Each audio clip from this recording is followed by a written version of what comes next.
or Green Bay, Wisconsin, or Maricopa County, Arizona? Does it sway their leanings anyway? And remember, we have a debate, a presidential debate scheduled for the end of June. Will President Biden soon be able to say that Mr. Trump is a convicted felon? Well, we're just minutes away, guys, from finding out together as a country and as a world whether or not for the first time in American history a former American president has been convicted of a crime, guys. Deputy Political Director Joe St. George for us live outside the courthouse in Lower Manhattan as we await this verdict from the jury in this historic case. Yeah, and to Joe's point, the historic nature of this trial coupled with the old-fashioned nature of how this case has been presented in the sense that, technology was not our friend, because of some of the earlier issues with press and media access and whatnot. So we're going to take a quick break. We'll be right back. We're resetting right now, excuse me. We're going to begin right now with special coverage that we're following. You see our team here as a verdict has come in former President Donald Trump's criminal hush money trial. About 2 days of deliberations with the jury. We learned around 4:30, just about a half hour ago, that this 12-person jury had reached a verdict, and we are waiting for that jury to be read. And we, of course, have team coverage ready when all of this goes down. Deputy Political Director Joe St. George live at the courthouse or outside the courthouse in Manhattan. Avajoy Burnett also following the latest developments from our Washington newsroom. And, of course, Haley Bull outside the White House for reaction when we receive it from the sitting president, Joe Biden, plus a couple of other folks, too. Yeah, Joe, I want to start with you, Deputy Political Director Joe St. George. Just what is the mood outside the courthouse right now? I know we have seen some supporters of the former president there today, as well as some people who are not supporters of former President Trump. What are you hearing? What's the sense around you right now? Yeah, and I'm going to throw a curveball to my photojournalist, but we want to set the scene, if you will. So we're going to pan off of me, off of our setup here at the corner of 100 Center Street in New York City. And you can see who has gathered. There is a fleet of journalists from around the globe waiting on this. This park that you see, if we're able to show the park to the right there, this is the First Amendment zone that has been set up. Again, apologies with this as we try to pan over there, but this is the scene. It's relatively quiet. I wouldn't describe this as a extremely tense situation. I do wonder, this is being New York City after all, if we're going to see people come down from other parts of the city to be outside for this historic moment. We'll have to wait and see, but right now relatively calm. Journalists doing their job, all trying to get more information as we know it. Let's bring back in Michael Scotto if we can. We're so fortunate to have your legal expertise here of what is happening. What do you make of the fact that the judge kept everybody in the courthouse all day? Because I've covered trials where the criminal defendant was maybe able to stay at their hotel room or be at their home and then come to the court. It's clear that Judge Juan Merchan wants to get this verdict out. Yes, and I think, judges always want the attorneys and the DA and the defendant available. In this case, it's much different because former President Trump has a security entourage that follows him. So that was probably one reason. But again, he didn't want to waste the jurors' time. And if there's a verdict, you're going to take the verdict. If there's readback, you want the jury to be able to get the readback. So I think, certainly that's consistent with the way he's run his courtroom.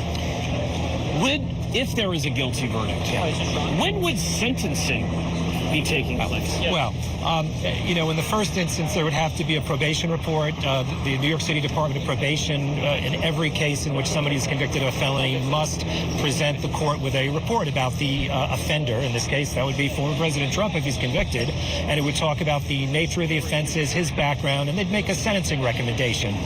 That usually takes about 4 to 6 weeks, so that would be the earliest time that the case would be back in front of the judge for sentencing. And we've just learned that Alvin Bragg, the district attorney, has entered the room. Is that expected in a high-profile case like this? Yeah, in a high-profile case like this or any case that the DA is personally involved in, he will want to be there. Again, this prosecution was brought in the name of the people of the state of New York, but it was really brought by DA Bragg. He's the one that made the decision when DA Vance stepped back and didn't want to, leave this case as an indictment or an unindicted But case. he wasn't the one asking all the questions every day. No. He was the public face of this. He was the public face of the case. But again, it's not unusual for the elected district attorney to come to see the summations, the openings, some of the critical testimony, and certainly be on hand for the verdict. And our correspondent Alex Miller, who's providing real-time information. Judge Juan Merchan has informed the jurors to return to the room. So we're getting close? Yeah, I mean, it's once they're back in the courtroom, the verdict sheet will be given to the clerk. The court will take a look at it first, and then the court will ask the foreperson if they've reached a verdict. Yes, and then they'll go through each of those counts. Guilty 34 of them. Absolutely, yes. And then at the end, either side has a chance to poll the jury, and that's for each of them individually to say what their vote is. History upcoming here in Lower Manhattan with this verdict, guys, reverberating around the world. Joe, thank you. Stick with us. Let's bring in our political director, Andrew Rafferty. Andrew, the judge, as Joe said, has told jurors to return to the courtroom. Andrew, are all the TVs in Washington tuned into what's happening right now? In Washington, yes, and in places like Detroit, Madison, Wisconsin, Milwaukee, Maricopa County, all those other key places that we're talking about and what amounts to who essentially becomes the next president, well, I think a lot of people are paying attention. They may not have been paying attention to the ins and the outs of this trial, but they certainly are paying attention to what's going on right now. And it goes to a larger point, that is that what we've seen over the past 5 weeks has essentially sucked up the entire oxygen of the campaign. And we've talked about the polls and that a lot of people say what happens ultimately in a few moments when we get this verdict won't impact how they decide how they're choosing in November. Well, the problem is breaking through for Joe Biden right now. And we're just getting some updates right now from Alex Miller, who is in our courtroom. I'm just going to read them off as I get them here. Count 1, guilty. Count 2, guilty. Count 3, guilty. Count 4, guilty. Count 5, guilty. Count 6, guilty. Count 7, guilty. Count 8, guilty. Count 9, guilty. Count 10, guilty. Count 11, guilty. Count 12, guilty. Count 13, guilty. Count 14, guilty.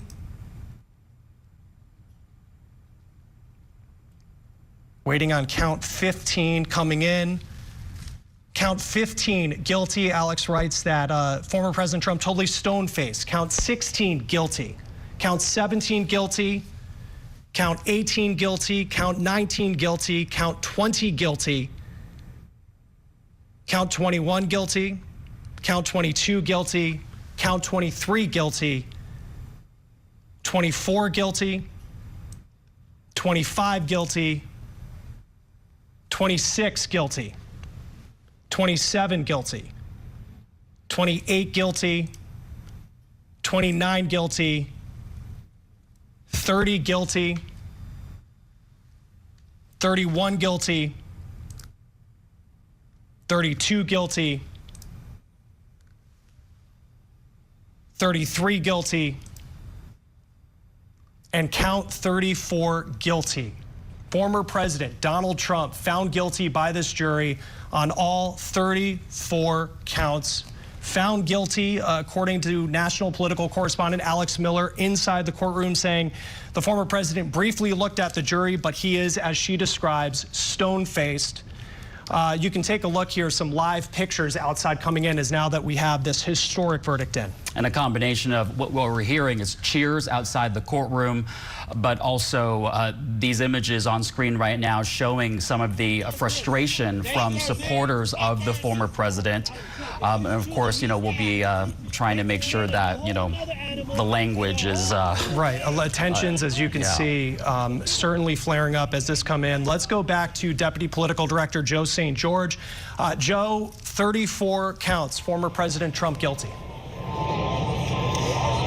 Former President Trump is a convicted felon, and it is a powerful moment It is a historic moment. Never before in the history of this republic has an American president, a former president, been convicted of a crime. That has all changed just after 5 o'clock Eastern time in Lower Manhattan. It is history, and it's unfolded before us in the last few moments. I think the impact of this verdict from a political standpoint, though, is very much to be determined. You have many Republicans who believe that these charges should never have been brought. They have believed every word of former President Trump over the last several years, that this has been a witch hunt. I'm hearing the cheers that perhaps you've been picking up on as we're continuing these live pictures here of New York. There are people celebrating this. There are critics of the former president who are saying right now, finally, Mr. Trump is labeled a convicted felon. How it plays out among independent voters, well, there's a second jury, as we've been noting over the course of the last several days, the jury of the American people. They'll render their verdict on Mr. Trump on Election Day in November. But let's bring back in Michael Scotto. Guilty, all counts. Yep. Reaction. Well, you know, he was going to be guilty or not guilty of all counts because it's basically the same scheme. So, again, I think the jury went back to that initial meeting and they believed that it was an unlawful conspiracy, and then they just needed to hear the judge's charge, and they discussed it and they came to the verdict. So, you know, at the core, it was a simple case if they believed everything. Could he go to jail now? It's not likely that he'd be put into custody today. Ultimately, it's up to the judge to decide when he's sentenced, and he could be sentenced to a jail sentence. Mr. Trump hasn't said anything yet, but I suspect that they're going to try to appeal this. Yeah. What does that process look like here in New York? Okay, so in New York, basically, every defendant in a criminal case, if they're convicted, has 30 days to file a notice of appeal. It's a piece of paper. I mean, that'll happen in short order. And then depending on whether they're out on bail or whether or not they're sentenced, and they can only actually perfect the appeal after he's convicted and sentenced. So it's going to take a little while. But basically, he gets to appeal as a matter of right to the Appellate Division of the Supreme Court, which is up on Madison Avenue and 23rd Street, not too far from this court. And that's where he'll make his arguments about the legal arguments, whether this was really an appropriate use of the charges, and also, you know, whether the jury's verdict was consistent with what that evidence was. How big of a victory is this for the Manhattan District Attorney? Because there have been a lot of attorneys, and I'm looking at you too, who said that this wasn't a slam dunk case. District Attorney Alvin Bragg took a risk indicting a former president, and on this day, he was able to get a guilty verdict. Yes, it was not a slam dunk, and it was through the work of the prosecutors assigned to the case, and it was, you know, the investigative team that they were able to do this. But yes, credit to D.A. Bragg, because again, this is a case that D.A. Vance decided to leave for D.A. Bragg as sort of like a parting gift when he left office. And so D.A. Bragg had to reassess the case, and obviously there was some contention about that. I recall Congress even getting involved.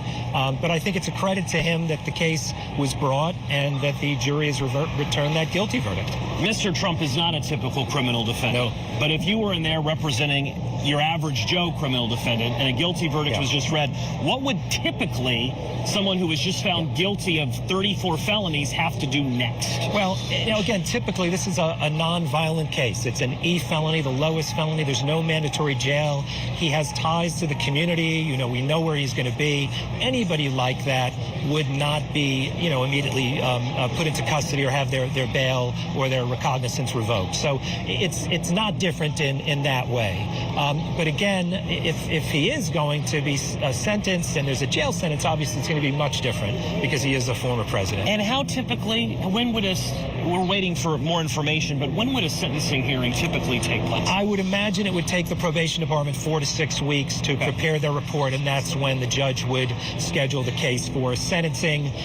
Mr. Trump's legal team, in the meantime, could file a motion to set aside the verdict. You can do that with this judge, you know, even before he's sentenced, and you know, then that would be litigated. But it's, you know, if anybody's thinking he's going straight off to jail or it's going to happen anytime soon, I would say that, you know, that's probably the wrong view. And that is the legal side of this. Guys, there's a whole other prism to view this through, and that's through the political sphere. Mr. Trump is ahead, it seems, in almost every consequential swing state, at least in most polls. We'll see if there's any impact politically after this shocking flash development. Again, for the first time in American history, we have a former American president who's been convicted of a crime, guys. And moments ago, Judge Juan Merchan thanking the jurors for their service. We want to bring in Mitchell Ebner. He's a former federal prosecutor and lawyer. Mitchell, again, guilty on all 34 counts. Give us your reaction to this historic event. Well, you said it right there. This is historic. This is as your correspondent was saying, this is the first time a former American president has been found guilty of any crime. For him to be found guilty of 34 separate felonies is astounding. When this indictment was announced, many people thought, and many public commentators stated that they thought that this was the least serious of the 4 potential cases, but this is the one that went to trial first. And whatever else Donald Trump is for the rest of his life, he will always be a convicted felon. How do you expect the sentencing process to work from here? I'm glad you asked that question, Chris. So what will happen now is the probation department will work up a report, and after that there will be a sentencing proceeding. Under New York law, because this is an E-felony and he's a first-time offender, the range is stated to be 1 1/3 to 4 years, and that's true even though there are 34 counts. They don't stack on top of each other, but the court has the discretion to impose 0 jail time and go with straight probation or something else. So it is really completely in the hands of Justice Juan Merchan, and one might wonder whether former President Donald Trump is going to regret the day or days or months that he's been attacking in the most personal terms the man who now holds Donald Trump's liberty in his hands. Because Juan Merchan, it is solely on him to do the sentence. That was one of the instructions that he gave the jury. And of course, we've heard the former president each day before and after court. That was really the main person that he had been very critical of. Well, yes, he has been very critical of Justice Juan Merchan. He's been critical of the DA, Alvin Bragg. He also went after Justice Merchan's daughter. So if it were possible to enrage a judge to the max, I think that former President Trump has done it. And earlier this week, the former president addressed reporters outside the courtroom before deliberations began.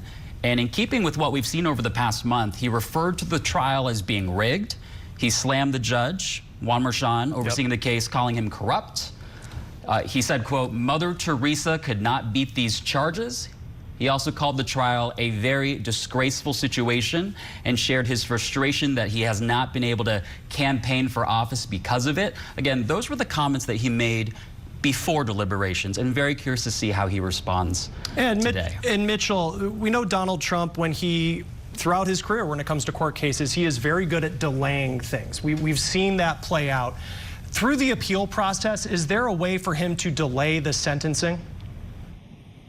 Well, the sentence will be announced and there'll be an order. The question will be whether the Justice Merchan agrees to stay in position of the sentence pending appeal. That's, of course, going to depend on what sentence is imposed. There would be much more reason to stay an incarcerative, a jail sentence, than there would be to stay, for example, a probationary sentence or a fine, because probation is not particularly onerous and a fine could be refunded. But I don't know what Justice Merchan is going to do with regard to granting bail pending appeal. And if he chooses not to grant bail pending appeal, then former President Trump could ask the appellate division to issue bail. But that's a hard sell. Once the judge makes a decision, the decision is really entrusted to the discretion of the trial judge. As I said before, the choice to go after Justice Merchan in the most personal terms possible is something that I wonder if Donald Trump will come to regret. All right, Mitchell Epner, former federal prosecutor, thank you for taking the time. You're taking a live look here. This is outside of the courthouse. You can see some members of former President Trump's team gathered there. Alina Habba, one of his attorneys in his other cases, standing outside of the courtroom. National political correspondent Alex Miller was in the courtroom as this verdict was read. She said that Trump, former president, was very stone-faced, and there he is right there. We just learned that sentencing will be held on July 11th. The former president making his way right now. Todd Blanche, his defense attorney, standing right next to him. This is typically where the former president makes a comment. Let's hear what he has to say live. This was a disgrace. This was a rigged trial by a conflicted judge who was corrupt. It's a rigged trial, a disgrace. They wouldn't give us a venue change. We were at 5% or 6% in this district, in this area. This was a rigged, disgraceful trial. But the real verdict is going to be November 5th by the people. And they know what happened here, and everybody knows what happened here. You have a Soros-backed DA. And the whole thing, we didn't do a thing wrong. I'm a very innocent man, and it's okay. I'm fighting for our country. I'm fighting for our Constitution. Our whole country is being rigged right now. This was done by the Biden administration in order to wound or hurt an opponent, a political opponent. And I think it's just a disgrace. And we'll keep fighting. We'll fight till the end, and we'll win, because our country's gone to hell. We don't have the same country anymore. We have a divided mess. We're a nation in decline, serious decline. Millions and millions of people pouring into our country right now from prisons and from mental institutions, terrorists, and they're taking over our country. We have a country that's in big trouble. But this was a rigged decision right from day one with a conflicted judge who should have never been allowed to try this case, never. And we will fight for our Constitution. This is long from over. Thank you very much. Why should others vote for a convicted felon? Are you going to talk about? All right, former President Donald Trump saying, quote, this was a disgrace. This was a rigged trial. They wouldn't give us a venue change. He then said this was a rigged, disgraceful trial. So the former president repeating himself a few times, but maintaining his innocence throughout his response to the verdict. Let's bring in our co-anchor, Christian Bryant. He's live in Washington tonight for more details on the sentencing date that has been set. Christian. Chris, one of the things that we have been talking about as this news has been developing is a timeline. And now we understand that a sentencing date has been set. This is from the Associated Press. Judge Juan Merchan has set Donald Trump's sentencing for July 11th, just days before Republicans are set to select him as 2024 nominee. So as we are learning more about this historic case and how the jury has decided this case, we now know that the sentencing for July 11th is a little more than a month away.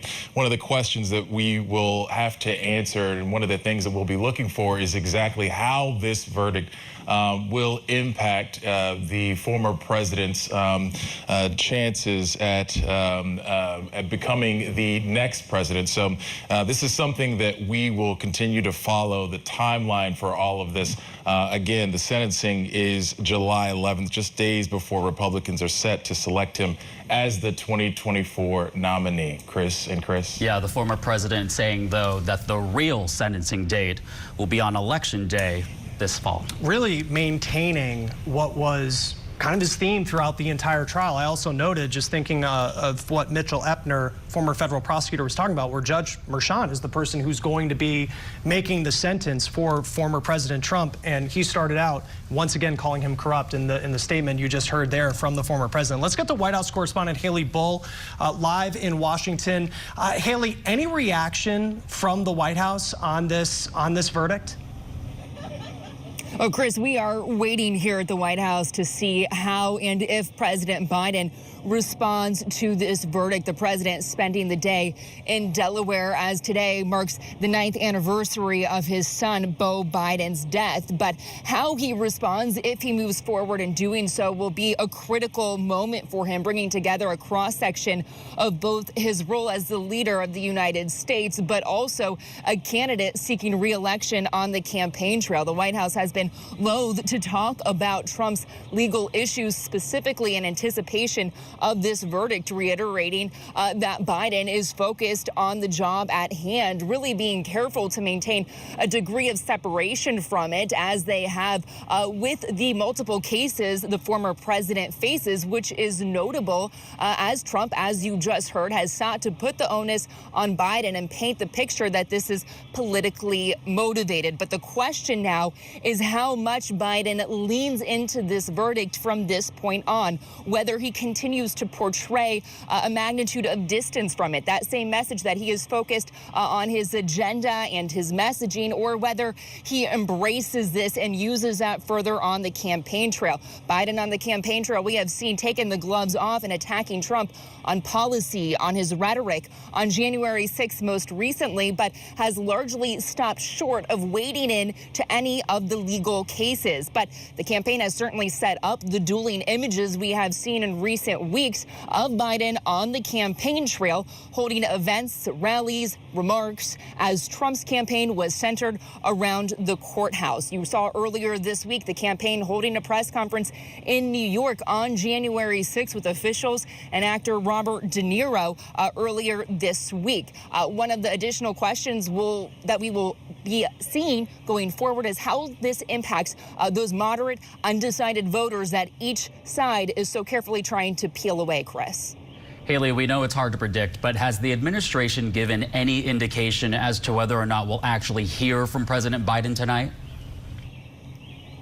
No, there's not been an indication whether we will hear from him. In many cases, this comes down to what the president decides to do, whether this comes in a statement, whether we hear him speak, whether he says nothing at all. That remains to be seen. But it is noteworthy, Chris, I want to add, as we look ahead to the sentencing date, you were just talking about July 11th. That will come at the same time as the NATO Leaders Summit here in Washington, D.C., which for the president will set up another split-screen moment here.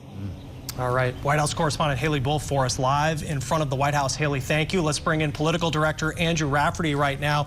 You heard Haley talking about the sentencing date and a NATO summit that'll be happening around that time. But also, it's notable that this sentencing date is right before the RNC in Milwaukee. Yeah, well, guys, we talked about if you have to be a presidential candidate going through a criminal trial, this date is actually not a bad one. You got through the primaries. The spring is generally a sleepier time, but this date for sentencing is really interesting for some of those reasons that you guys just laid out. July 11th, if that's the sentencing, well, it's July 15th that the RNC formally begins in Milwaukee. And oh, by the way, a couple weeks before that, we are going to have our first debate. So you're going to have a debate between the sitting president, his top rival, who, oh, by the way, just happened to be convicted on 34 counts and is now a convicted felon. I'm sure he's going to appeal, as we heard, but the facts of what we just learned today very much will still stand. So you take all those together. Also worth noting, of course, Donald Trump is a resident of Florida. If you're a felon, you cannot vote. There are ways to restore that, specifically if you have a felony that is a nonviolent offense. But for now, it seems that Donald Trump won't even be able to vote in his home state. So there are just a lot of layers to this stuff that Democrats, not necessarily the president himself, but certainly his allies on the campaign trail, will most certainly be picking up on in the next few weeks, because now that this trial is behind us, things get really, really interesting for how the public reacts to what this could impact who ultimately wins the White House this fall. And Andrew, before you go, just a hypothetical question here. If the former president were sent to jail, does the RNC have any backup rules in place, for another candidate? Yeah, it's interesting because they have been so averse, certainly publicly, of talking about that, because this is a party we know the new leadership.